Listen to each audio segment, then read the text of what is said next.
As I said, we have a special guest this morning, and that man is Joe Quaid, who'll be well known to the Limerick public. Joe, how are you keeping this morning? All good. Good morning, Thanks Joe. very much. Thanks very much for joining us. And I suppose it's a big weekend for Limerick GA with a National League final to come. I suppose, can you feel that buzz early? I know it's fairly earlier in your time that in April you're looking forward to the start of the championship as well. But there's a good buzz around Limerick at the moment. Yeah, look, to be fair, since I suppose 2018, the buzz has been around Limerick. Some people and especially social media seem to revel in our abusing us. But someone said it to me about the night below in Cork that the so-called booing at the start of the league started. And I said, "'Tis long enough they were laughing at us. So let them boo away now." So, look, it's great to have the hurling back. The level that the Limerick lads are at the moment, and to be fair, the league semi-final, I suppose, really kicked off the league. Up to that, it was really shadow boxing. So I think we're down entering the business into the season now, and I think the match on Sunday will be a real prelude to the championship, which is only just around the corner, which we all can't wait for. Yeah, I suppose it's different to your time that there was obviously a huge gap and Munster was a knockout. But in terms of this year, where they're in 2 weeks from the championship, would you be keen that you are so close to championship, but you are in a league final to lay down that marker that Limerick are still the team to beat, and for Kilkenny that they want to say we can actually beat Limerick in a game like they did in 2019?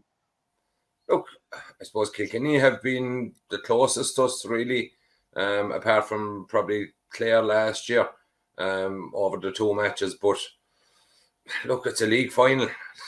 We're not blessed in Limerick with a huge amount of national titles. So we'll take anyone that's coming. I'm sure that the players going out, no matter even if it was the first round of the league against Cork, people say, "Oh, Cork came back to beat us. It's only the first round."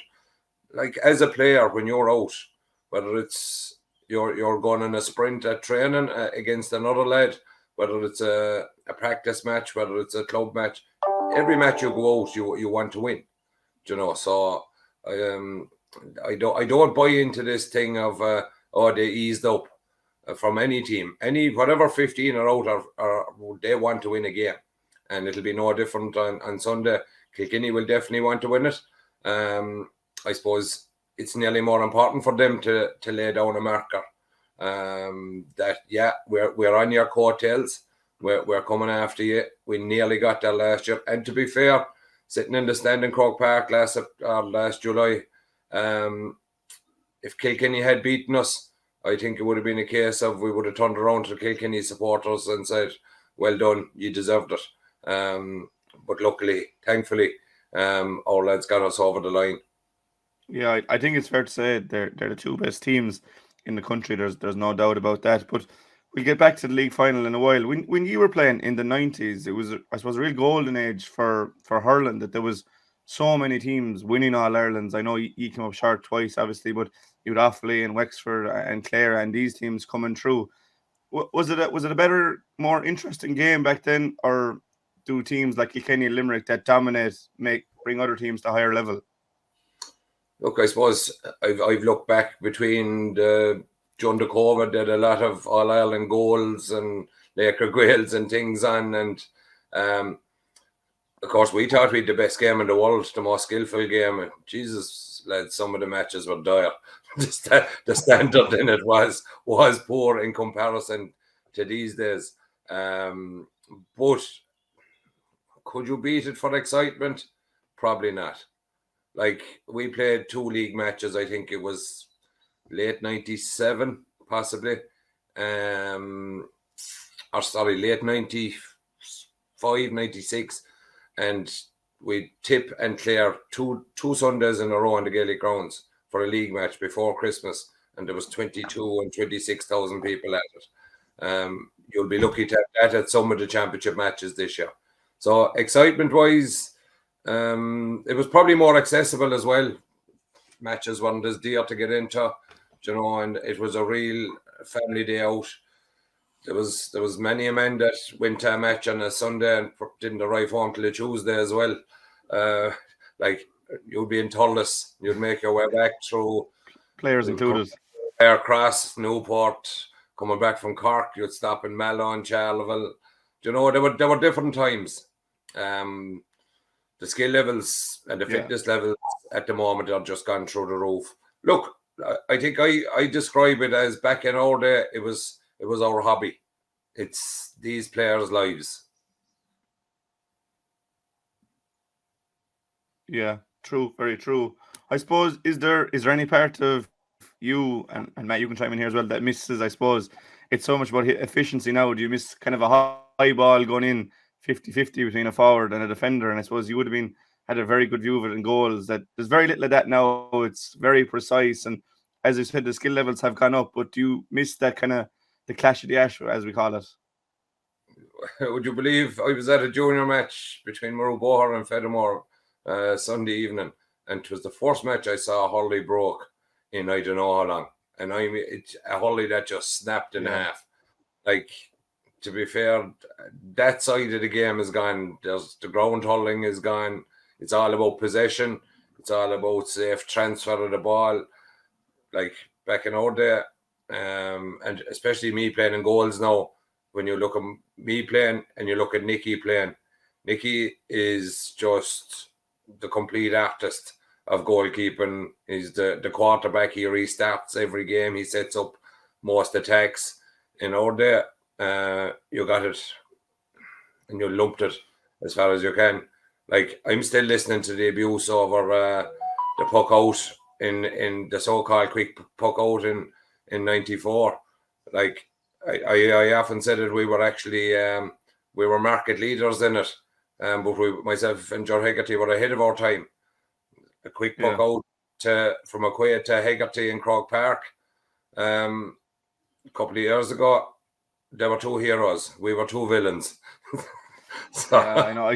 Just the way things work and the replay and things, but I suppose the formula that has worked. If we had scored that, we'd probably be heroes. But yeah, I suppose the formula that's worked for 3 decades for Limerick, that Quaid to 𝘰𝘰𝘪𝘍𝘗, and I want to get into Nicky in a minute. But if you were to pull one player from the current Limerick team to go back to 94, 96 to get you over the line, is there anyone that sticks out for you? Oh, there's probably a lot, because the game is so different. But I suppose the goalkeeper or the goal scoring threat of Aaron Gillane would be welcome in any team. Then again, we could have put Kyle Hayes at wing back as well, and he'd have probably. I think he's a better goal threat from wing back than when he plays in the forwards. But look, the current group, the game has changed so much. If you're going out playing Limerick now, there's a good chance that before any of our forwards hit a ball, there'll be 1-7 or 1-8 scored by our backs. So it's a daunting task. Like, back in my day, if a back scored, it was a miracle. But you had different equipment, you had different fitness levels. The balls were a lot heavier, you know. So trying to compare both eras, it's chalk and cheese. Yeah, 100%. And you mentioned the difference between yourself and Nicky. First and foremost, like, how proud of you of the player he's become? Because I suppose in the start, he came onto the team as a midfielder, and I suppose Limerick weren't going great when he was first in the panel, and there might have been a bit of criticism. But in the last 7 or 8 years, he has really solidified himself as the best in the game alongside Eoin Murphy. Look, to be fair, I saw him. I think I had him with a Southeast team, and we actually put him centre back and put Barry Hennessy in goals. I think it was under 14s or 15s, and he was a phenomenal hurler that time. I remember seeing him playing under 21 inside against Clare on the Gaelic grounds. He was wing back, and he was just phenomenal. Look, he's a chip off the old block. His father, Tommy Latimerson, to me, was one of the best hurlers, not goalies, not outfield players, just hurlers in general that I ever saw and had the privilege to hurl with. And for Nicky to carry that on is just been magnificent. Like, and the improvement, that's the thing. He's definitely like wine. He's definitely getting better with age. Like what he did the last day, I suppose his first match back against Clare, he was probably a bit rusty, and he'd probably say that himself. But mother of God, two more games on, and the delivery he gave to Tom Morrissey the last day, I wasn't watching it. I didn't go into it. I was watching it at home, and I just jumped up on the couch and I went, "Mother of Jesus, that is just phenomenal." The delivery, like to get a ball back there, have the vision, not only to see Morrissey so far away, but it's fine seeing him where he was standing, but he actually put it to where he knew Tom was going to be. And then Tom did Tom. He got it, put it over the bar. It was phenomenal. Yeah, it was crazy time to be watching it. I'm sure Matt will get onto that Quaid legacy in a minute. Before I go over to you, Matt, one more question, Joe, on you were manager of Limerick 16s back in 2012, and it was a team that had Keane, Lynch, Barry Nash, Tom Morrissey, Sean Finn. I suppose, did you realise, it's 11 years ago now, did you realise at the time that this was a special crew? I'll go back even further to 13 years ago when we took him down to the Forrestal. And we had to fight a battle to get him down to stay the night before. And I think, to be fair, a lot of the parents paid for it. And we got lambasted by people in a lot of quarters that taking him the night before was a bad idea. They wouldn't sleep, to affect their game the following day. And you know what? They were probably right. It did affect their game. It did affect their sleep. But what we wanted to do was introduce him at a very young age to being part of an elite squad. And I remember that night I told the lads we had a meeting. I think we had a puck around the Mount Sign. Then we had a meeting and we brought him back to the hotel. I think it was the Travelodge there on the road out by Waterford Crystal. And I told him, look, we'll be down here, and if you can't sleep, give me a shout. So I think Keane Lynch was the first one to ring anyway and say he couldn't sleep. And I said, right, bring down a few of the lads, whoever wants to go for a walk. So we went for a walk anyway for about 3/4 of an hour, dropped them back, and about 10 minutes after, Owen Costello from Adair rang, Joe, we can't sleep. I said, Jesus Christ, could you not all have come together? So off we went again. And I'll never forget walking down the road that night and just see the bond between them. I think Ray Ryan that was with me, myself, Ray and Dan, Joshie and Declan Murphy, we were walking down the road, and I think Ray Ryan turned around to me and he pointed over and he said, they'll win in All-Ireland. So that was at 14s. But like the likes, the players, we had 9 players that out of that bunch of lads that won All-Ireland medals in 2018. Like, it's a phenomenal bunch. Like every night we went training, I don't think there was any night of training or a match that Keane Lynch didn't do something that you'd turn around on the sideline and go, holy shit, what is that? This fella, someone asked me the other day, was he somewhat like he is now back then? I said, he's not somewhat at all. I said, he's a carbon copy of what he was back then. I said, he just honed it and got bigger, stronger, but his skill levels were phenomenal. Like, you have the other side of it then. We put Sean Finn and Aaron Gallan back onto the B squad for a couple of years. They were good enough to make the A squad, but they weren't making the team. So we made the decision, okay, let's put them back in the Bs where they will get plenty of hurling. They'll be the main men on the Bs. And to be fair, the lads understood the reason why. And by the time they got up into the 16s All-Ireland, Sean was starting with us. And look at the way they've developed since. There's a huge sense of pride in having some small part to play in them lads. And I never forget in 18, I went down to the side of the pitch to meet Nicky, and Sean Finn passed, and he pulled up and he came over and he said, this one's for you. He said, thanks for everything you've done for me. And you know, that's as good to me. That was as good as an All-Ireland medal for me.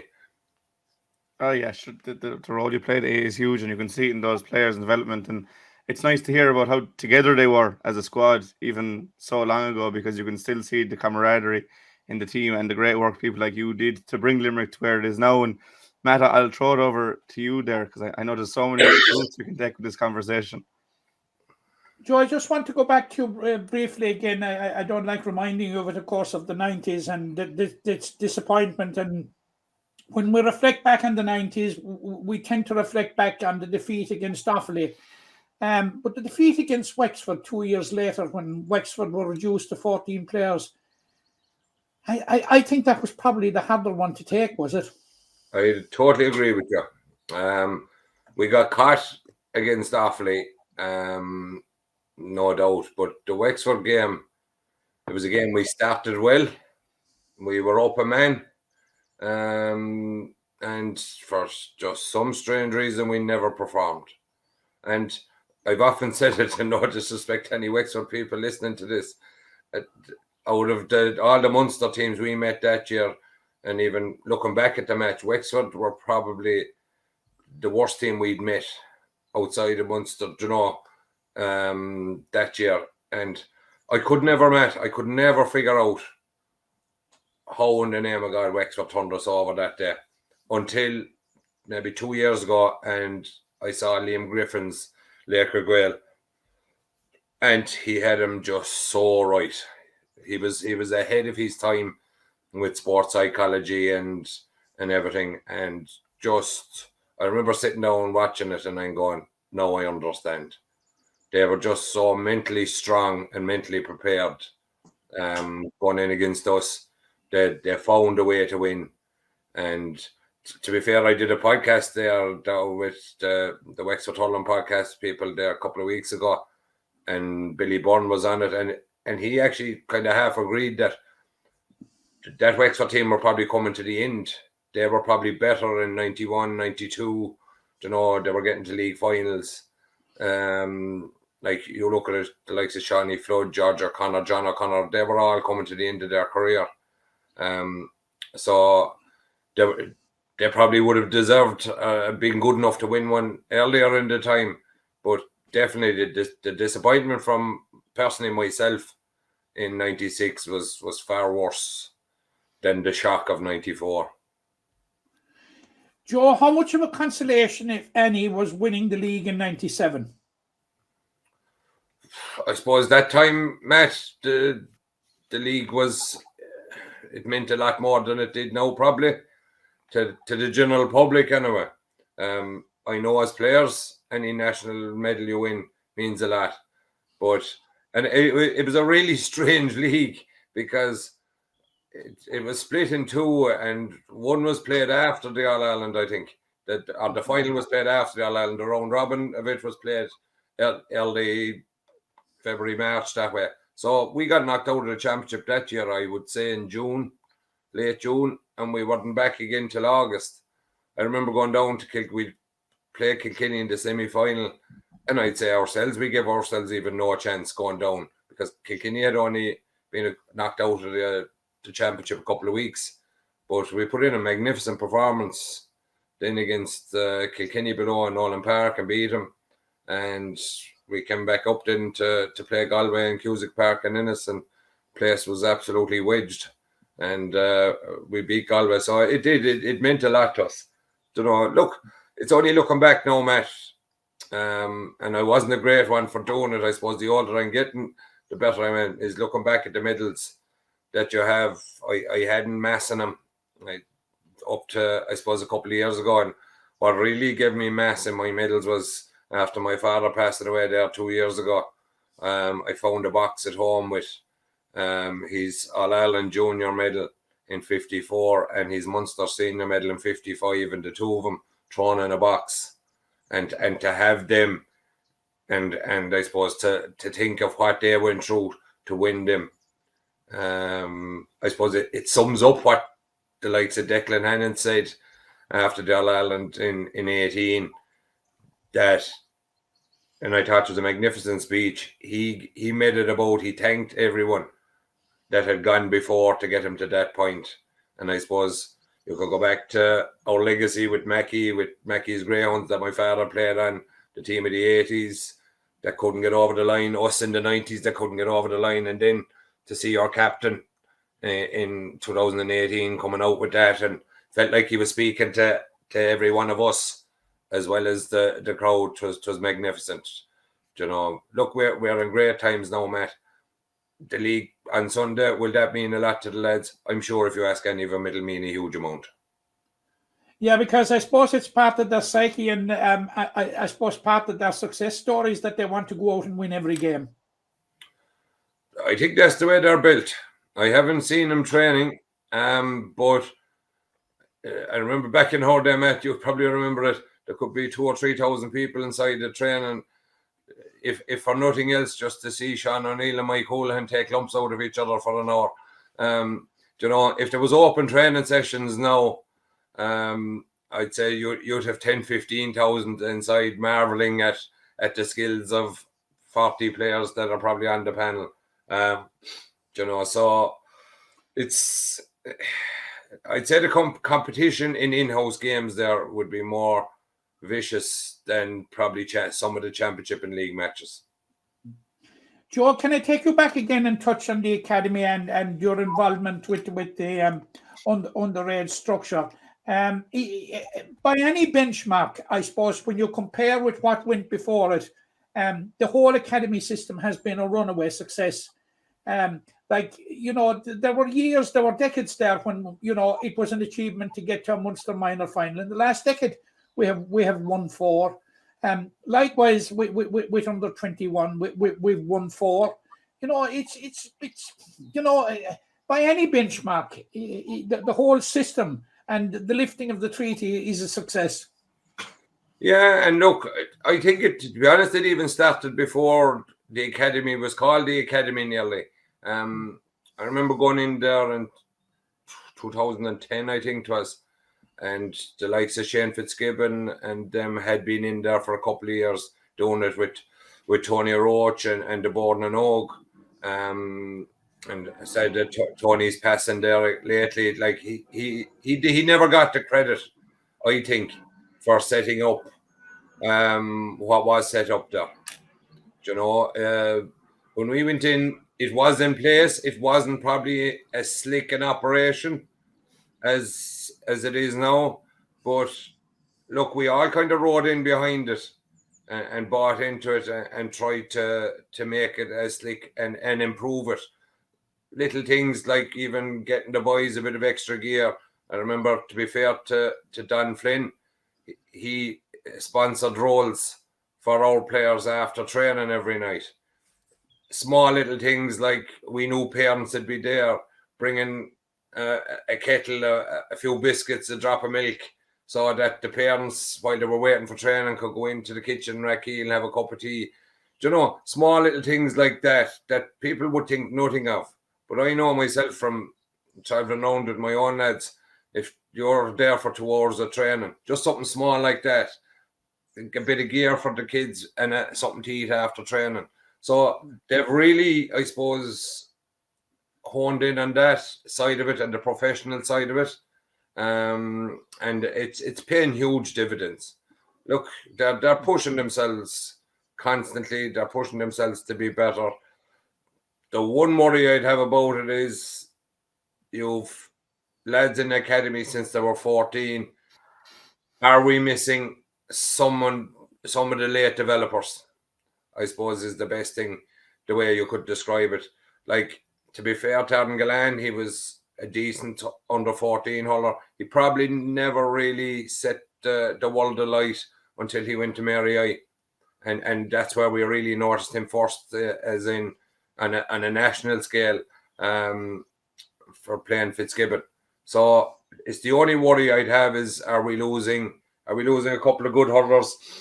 That would be late developers, and that's the only thing I'd have against the academy. Other than that, it's really working. Yeah, I'm particularly glad about your remarks about Tony Roach, because to me he was one of the unsung heroes of possibly the success that we have today. And you know, he was a man that tried to fulfill the dream and put his shoulder to the wheel to make it happen. Can I just switch codes for a minute, Joe? And your name will be indelible in the annals of Limerick Camogie.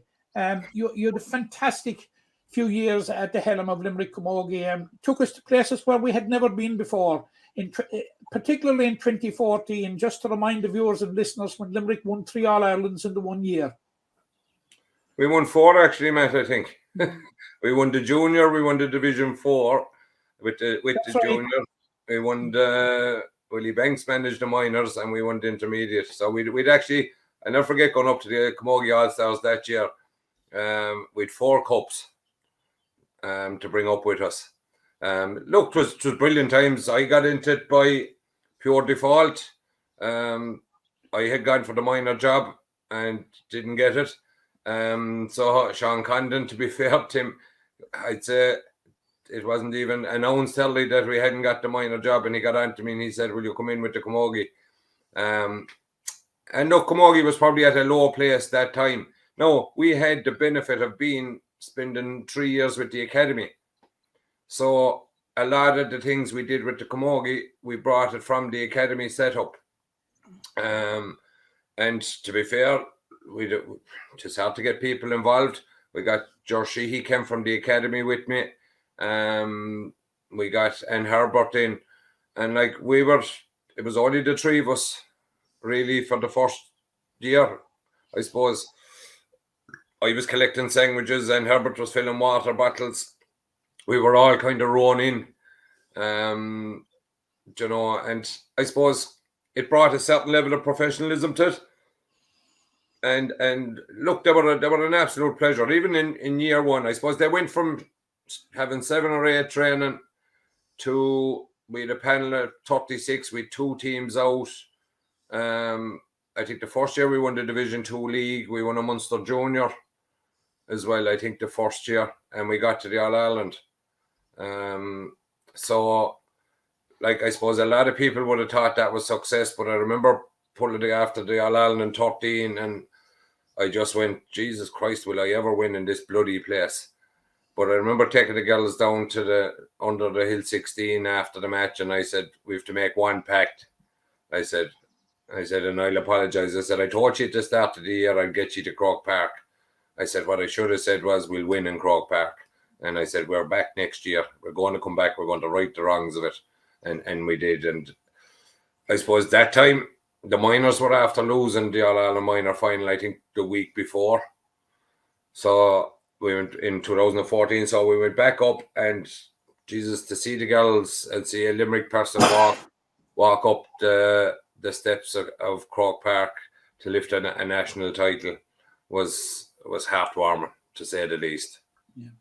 How important, Joe, and I think it might have been lost that particular year and since, was winning the All-Ireland Minor A Championship. We had won that championship before Cork, who were the masters of it, had ever won it. Like, it was a simply phenomenal achievement. It was unbelievable. Willie Banks and myself are back in tow again with Kildare Camogie. But what Willie did, it took 4 nights a week, probably for 2 years to get him over the line in that. But there hasn't been a minor A won previous to that by Limerick. There hasn't been a minor A won since by Limerick. So it's, I suppose, as the years go on, and it's, how will I put it, we seem to be a good bit away from it. It's looking back 9 years on, just how much of an achievement it was for the minors. Like, we finished the All-Ireland in 13 with 6 16-year-olds on the pitch. When you think of that, like, it's just phenomenal. Like, we won the All-Ireland probably with 6 17-year-olds the following year. We just got that bunch of girls, the likes of 𝘠𝘵 Costello, Rebecca DeLee, the Wilson girls, Karen O'Leary, Deborah Murphy. You know, these girls were just phenomenal. A bunch that came together. Quite similar to the bunch I had with the hurlers at underage. You know, they just got a really, really good crop together. And look, I suppose, have they driven on? Probably not to the level that they'd wish to have when you have an All-Ireland intermediate winning team and a minor winning team in the same year. And you seem to be kind of struggling again now for the last couple of years. it's sad to see it in one sense, really. But by all accounts, their minors this year, I think, are supposed to be reasonably good. Joe, final question from me, and I turn to Sunday and the final, you know, the narrative that's going around there for the last few days, and in particular for the week, that it's Limericks to lose and all this sort of thing, and that Limerick are firm favourites. Kilkenny are in the league final without TJ Reid and Adrian Mullen having featured in the league. They're also without Conor Brown and Mikey Carey from last year's All-Ireland team. It suggests to me that there's a great strength and depth in Kilkenny, and that we might be, you know, writing them off at our peril.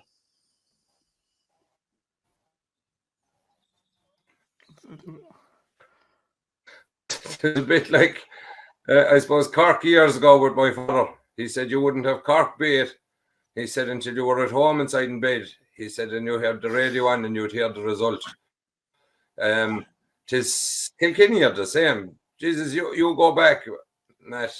And do you know what? I actually set one up into the All-Ireland last year. In all my years, I'd never back against Kerry, or never in football, or back against Kilkenny in hurling in a final. And I still don't change my view on it. They're always going to be thereabouts. They're very, very, very hard beat. People are saying, no, they don't have the players. Like, go back, like �𝘱𝘰𝘪𝘮𝘳𝘪𝘢𝘵 was unheard of, 𝘕𝘰𝘷𝘦𝘭𝘴 was unheard of, Tommy Walsh were unheard of at one stage. Like, they didn't light the thing up at underage level. Henry Shefflin was a wing forward that none of us team that Limerick Intermediate beaten in '98. So for people to say that, oh, you know, they've nothing coming through, I can guarantee you one thing: Kilkenny have plenty coming through. So they have, and with their tradition, and is they're probably slightly behind Limerick in their journey, but I'll tell you one: there's no Limerick man going on Sunday evening and go, Jesus, that was handy. I tell you that lads will sleep that night either way, and they'll, if they go up the steps and collect the cup, want it. Yeah, I think that sums up best this weekend's game. Joe, you've been very good to us with your time. We're nearly 35 minutes here, and I know you've places to be, so I'll leave you go with that.